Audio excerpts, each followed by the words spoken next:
For the last 4 decades, dietary fat and cholesterol have been the villains in heart disease. You very seldom see the word saturated fat in the public press when they're not associated with artery clogging. So it's like it's all one term, artery clogging saturated fats. But now some medical experts are coming forward to challenge this medical paradigm. I think it's a huge misconception that saturated fat and cholesterol are the demons in the diet, and it is 100% wrong. Saturated fat has been vilified for years because of the cholesterol theory. A multi-billion-dollar food industry has fueled our phobia of fat and cholesterol and dramatically influenced our diet. That's not science, that's marketing. It's lived past its expiration date, and it's one of these hypotheses that just won't die. Have we all been conned? In this episode, I'll follow the road which led us to believe that saturated fat and cholesterol cause heart disease and reveal why it's been touted as the biggest myth in medical history.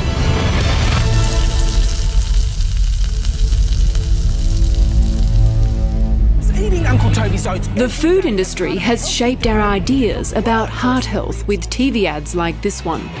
So join me in the Uncle Toby's Oats Cholesterol Challenge! Lowering our cholesterol has been a running theme with the food industry. People have this fear of cholesterol because they've been bombarded with it so much in the media that it's bad and it's going to cause heart disease. That's why all these things are emblazoned with cholesterol free. These advertising campaigns are at the behest of our peak health authorities. The National Heart Foundation guidelines are pretty clear. We're told to reduce our saturated fat and cholesterol levels in order to reduce our risk of heart disease. But many doctors are now suggesting we need to radically rethink this approach.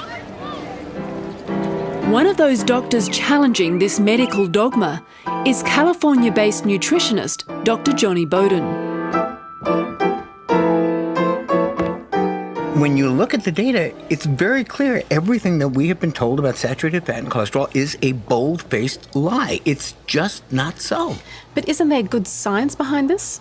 If you look at the science that actually the dietary guidelines were based on, the early stuff was so badly done, it's so filled with confirmation bias, it would never even pass muster today. And unfortunately, most doctors don't know this.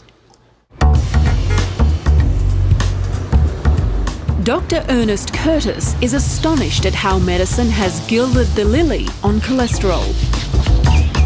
During medical school, I was taught the same thing everybody else was, the importance of cholesterol and so forth, and I saw no reason to doubt it. But once I got into the cardiology field itself, I was seeing people with heart attacks that had cholesterol all over the place. High cholesterol, low cholesterol, and middle, it didn't seem to matter. And at first I thought, well, okay, these are probabilities, so there'll be exceptions. But it turned out that after a while I was seeing far too many exceptions. So that motivated me to go back and look at the origins of these theories. And quite frankly, given the certainty with which we were taught this, it surprised me to find out how poor the evidence was, virtually non-existent. Cardiologist Dr. Stephen Sinatra said he routinely ordered patients to lower their cholesterol with medications, but now admits he was wrong. I used to be the poster boy for the drug companies, and when I was chief of cardiology, I used to write for statins all the time. I really believed in the cholesterol theory of heart disease. I first became skeptical of the cholesterol theory in like the mid-'80s. I was doing coronary angiograms, and you place a tube in the groin, and goes up into the heart, and you can see if there's blockages there. So sometimes I would do the angiogram on a person with a high cholesterol, thinking I was going to find a lot of disease, and many times I didn't find disease. And the converse was true. I would do somebody with a low cholesterol and expecting not to find disease, and I found disease. So I was starting to think, maybe I don't have this right. Maybe cholesterol is not the enemy we think it is.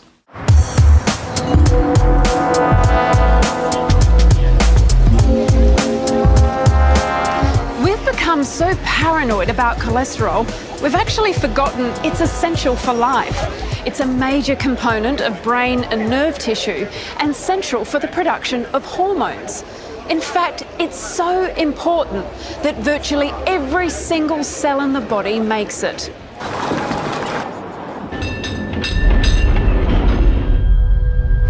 Aside from people with a genetic condition like familial hypercholesterolemia, diet has long been the focus of how we can lower our cholesterol.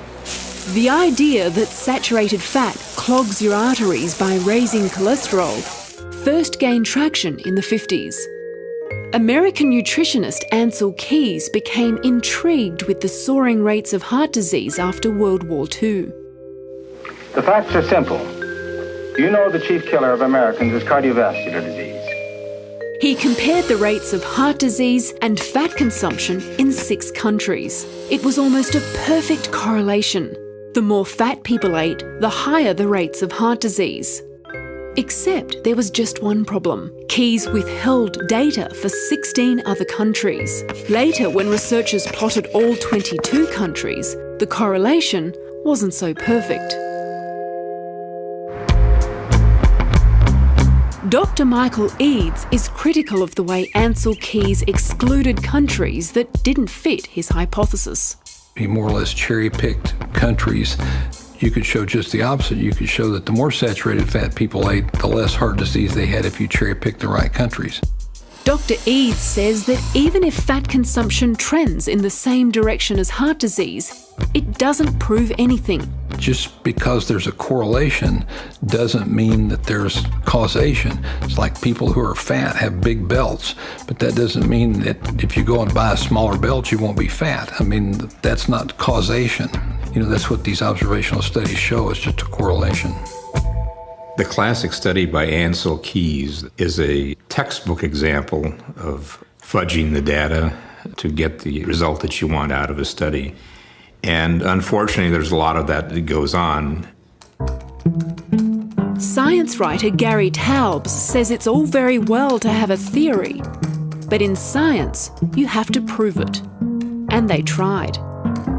And over the next 15 years, researchers did trial after trial, and there were probably a half a dozen of them between 1960 and 1975, all refuted or failed to confirm the idea that you could live longer by either reducing the saturated fat in your diet or reducing the total fat in your diet. The American Heart Association was also reluctant to lend credence to Keys' theory, but then he managed to score a position on the association's advisory panel, where he pushed for the acceptance of his ideas, and it wasn't long before they had a change of heart. Instead of the data not being good enough to claim that dietary fat was a cause of heart disease, they concluded that the data were good enough, and therefore all Americans over the age of 2 should go on low-fat diets. As the idea gained widespread acceptance with the public, science was left to catch up. 2 ambitious trials costing over $250 million, involving hundreds of thousands of patients, both failed to prove that lowering saturated fat could reduce your risk of dying from a heart attack. The way the authorities responded to this was to claim that they must have done the study wrong. Instead of saying, hey, look, eating a low-fat diet doesn't apparently do anything for people, or certainly not women, instead they respond by putting out press releases saying, look, we don't know why this trial failed to confirm our hypothesis, but it doesn't mean that the advice we've been giving you is wrong, and it doesn't mean that the hypothesis that dietary fat causes heart disease is wrong. The National Heart Foundation of Australia defends these failures, saying that nutrition trials are just too complex. When you ask that question of, do dietary fats increase heart disease, you're sort of trying to negate all the other risk factors that in fact actually also cause heart disease. So to imagine creating a study that would prove that conclusively, it's virtually impossible. So if they can't prove it, on what basis have they decided that saturated fat is bad for us? Eat too much fatty food and you risk a high level of blood cholesterol building up in your arteries. Eat sensibly. Meta-analyses have in fact actually shown that we can say with convincing evidence that intake of saturated fats leads to an increase in blood cholesterol. An extensive review of the literature showed the data was highly inconsistent. In fact, there were many long-term studies that refute the idea that saturated fat raises cholesterol. So I approached the National Heart Foundation for further evidence. They said the data was complex. They cited one study which showed only certain types of saturated fat could raise bad cholesterol, but it also raised good cholesterol. In the end, they concluded, we agree, we are limited by the evidence base available at this time. A study called the Etihad study, which... I asked Australia's leading lipid expert what he thought. So should we be giving people dietary advice if there is such poor adherence and the studies aren't available? I think there are some very telling pieces of evidence which have been used to establish the importance of avoiding saturated fat. If saturated fat is completely benign, if it's actually beneficial, where's the evidence in support of that? Where's the evidence of an alternative cause? And we are particularly keen to get some dietary advice because otherwise, what do we offer people? But Dr. Curtis disagrees with giving people dietary advice when he believes the evidence is insufficient. He says diet has very little influence on your blood cholesterol in the long term. The reason for that is that your body manufactures 80 to 90% of your cholesterol. Really, very little of it comes from the diet. Most people seem to have a genetically preset level for the cholesterol in their body, and it may be in a range. But they're generally going to seek to stay within that range. So if somebody cuts all the cholesterol out of their diet, their body will simply start making a little bit more to bring it back up into the range.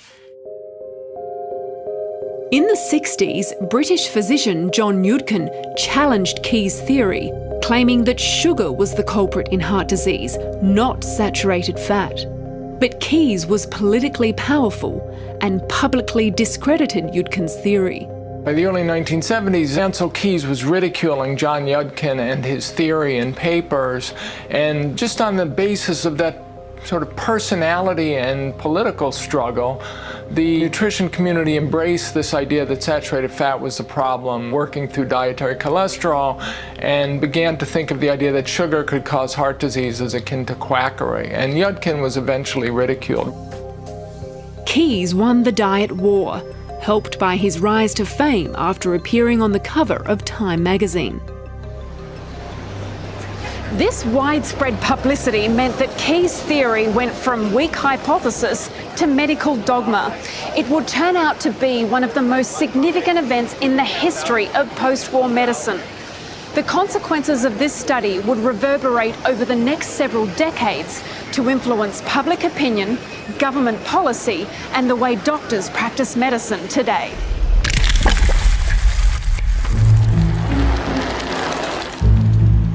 The most influential and respected investigation into the potential causes of heart disease was carried out here in the town of Framingham, Massachusetts.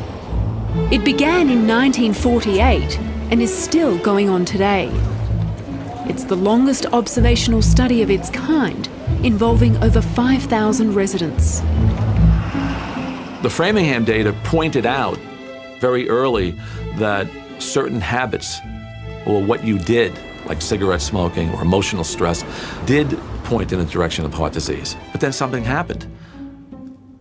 Some of these Framingham residents were living longer than others. When researchers went to look at the data 30 years later, they found that after a certain age, it didn't matter what your cholesterol level was. Cholesterol did correlate with heart disease, but that disappeared by the time you reached your late 40s. After the age of 47, high cholesterol is probably protective. The people who had the highest cholesterol lived the longest, much to the amazement of a lot of the researchers. People who ate the most cholesterol, ate the most fat, actually weighed the less and were the most active. One of the Framingham researchers became so dismayed with the results, he wrote a scathing review of the whole diet heart hypothesis, saying that people had been misled by the greatest scientific deception of our times, the notion that animal fat causes heart disease. Hundreds of articles refuting the cholesterol hypothesis have been published in the world's leading medical journals, but they rarely get noticed by mainstream media. What you do in bad science is you ignore any evidence that's contrary to your beliefs, your hypothesis, and you only focus on the evidence that supports it.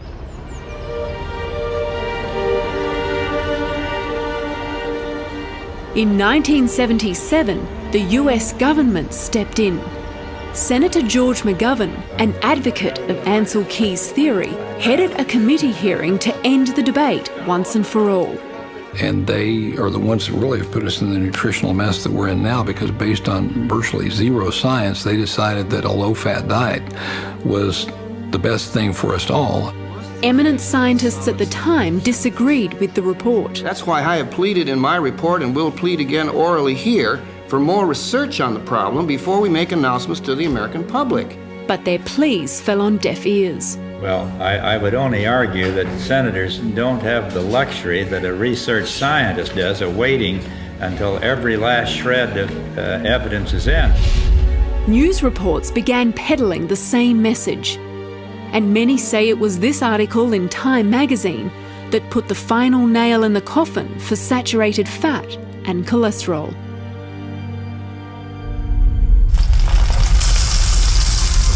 This led to the creation of the food pyramid, which formed the basis of our dietary advice in the following 4 decades.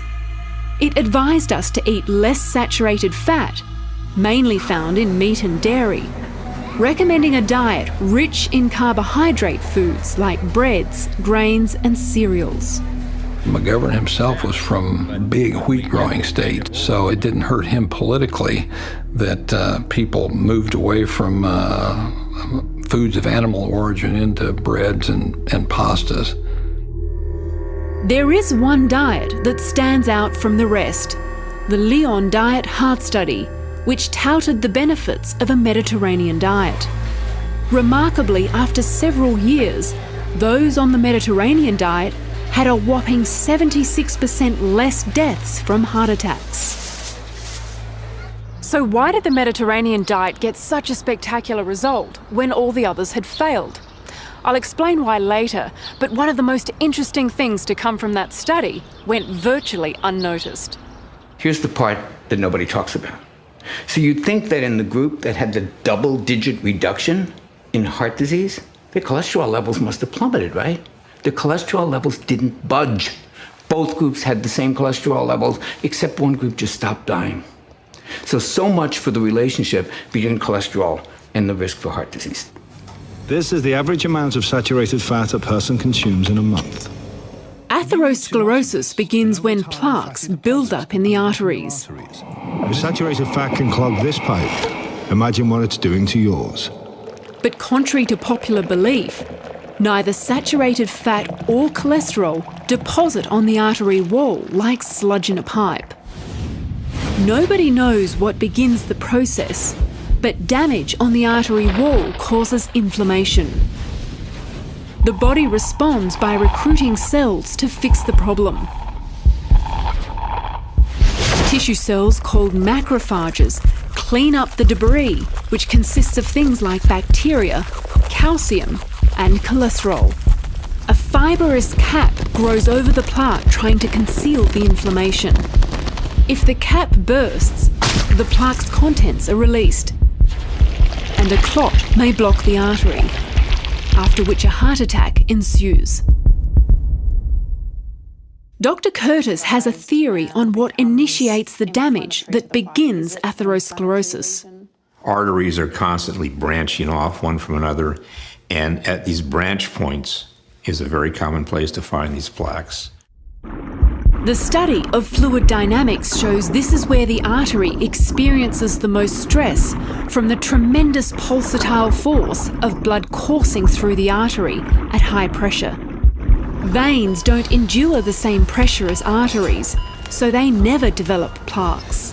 The veins that simply return the used up blood to the heart to get reoxygenated and then not under the same stress. And veins don't develop atherosclerosis unless you put them in a situation where they have to function as arteries. And this may happen when surgeons use veins in heart bypass surgery. Now, that portion of the vein is receiving the same arterial pressures. Those coronary bypass grafts and veins here will develop atherosclerosis very quickly. It is never seen in their native state.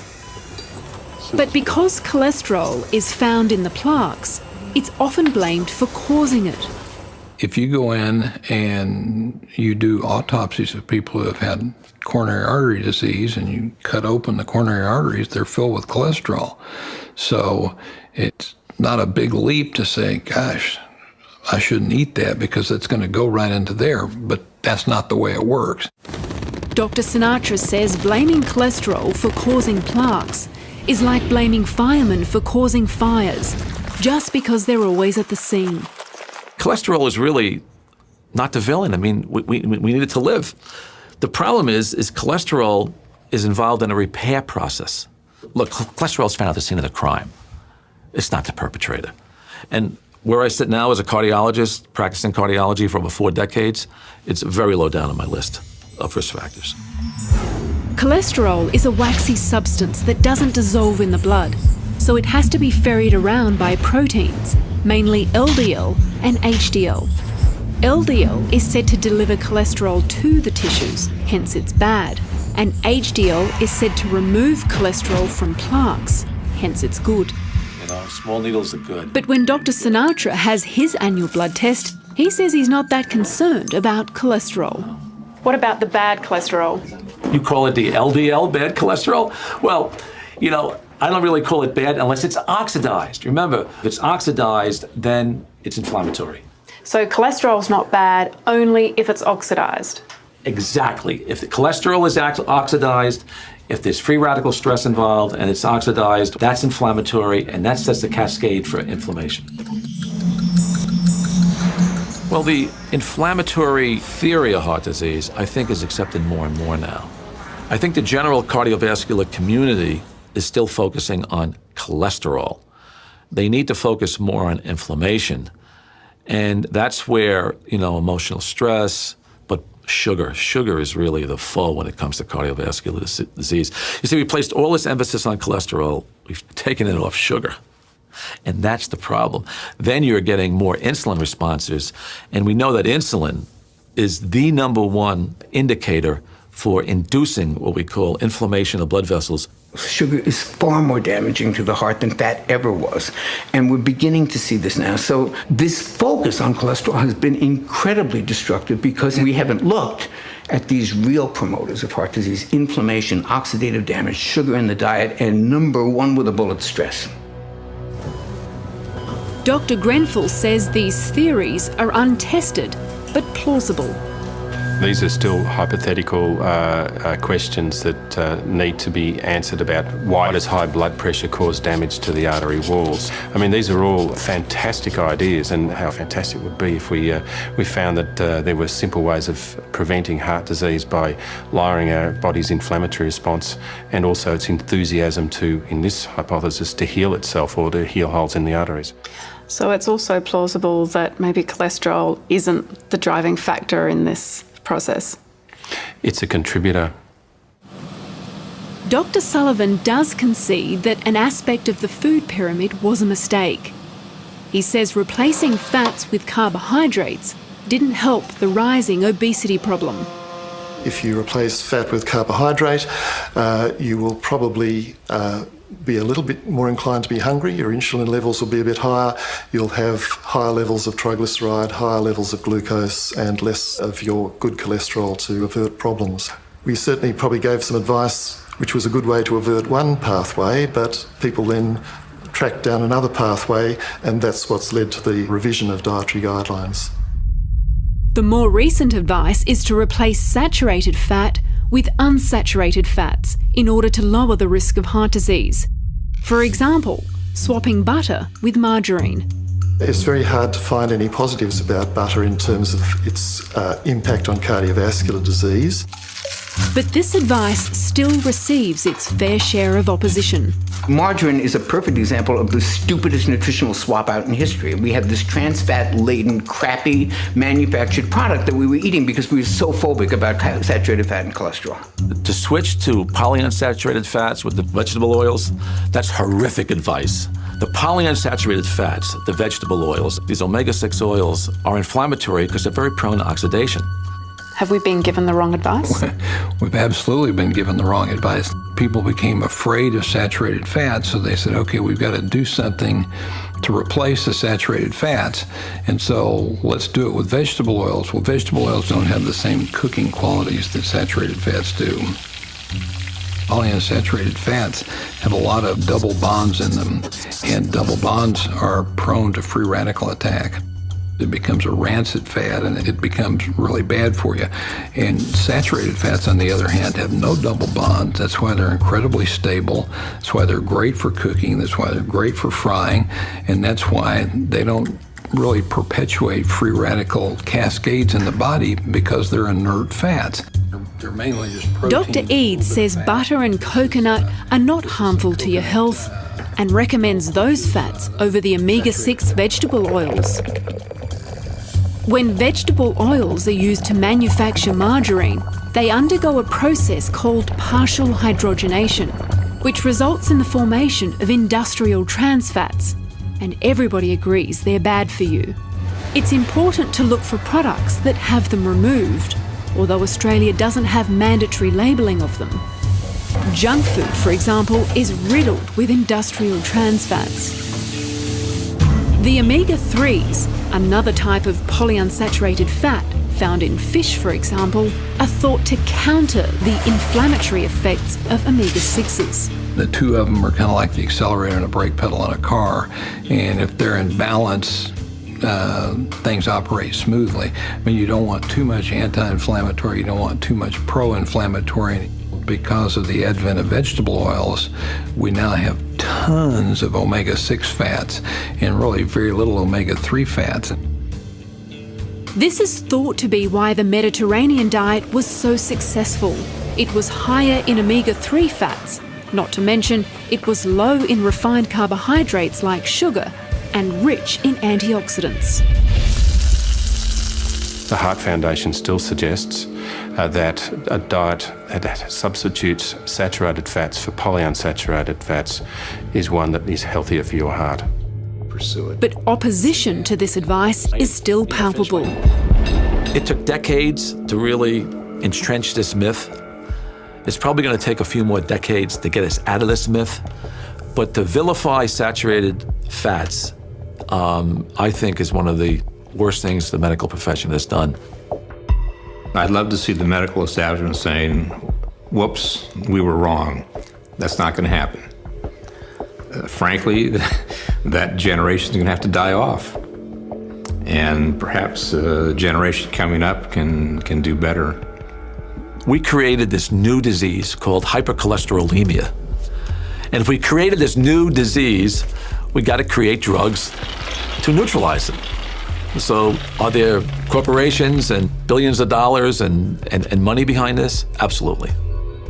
Next week on Catalyst, I find out why medications to lower cholesterol have become one of the most widely prescribed drugs in the history of medicine.